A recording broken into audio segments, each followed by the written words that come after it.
Elles sont depuis bientôt 4 ans impliquées dans l'assainissement de la ville de Kalemi. Ces femmes de troisième âge, dont la plupart sont veuves, ont été honorées par le président de l'Assemblée provinciale du Tanganyika, l'honorable Cyril Kimpawel, qui les a reçues ce jeudi 24 avril 2025 dans la salle des plénières. C'était après un travail de fourmi qu'elles sont abattues aux abords des installations de cette institution en province, ayant consisté au sarclage et au nettoyage de la surface du sol. Au cours de cette audience, ces femmes ont fait part au speaker de l'organe délibérant des difficultés qu'elles connaissent dans l'accomplissement de leur mission, dont le manque du matériel adéquat et des motivations.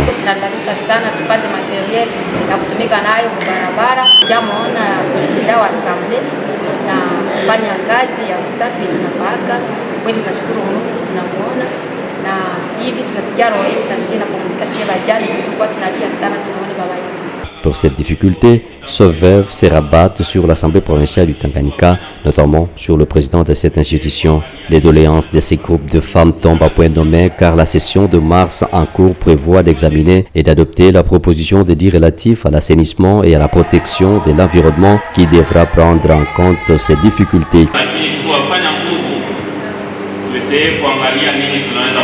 En attendant, le président de l'Assemblée provinciale du Tanganyika, l'honorable Cyril Kimpawel, les a encouragés à poursuivre leurs activités afin de rendre Kalemi une ville propre, car cela est possible grâce au concours de tous.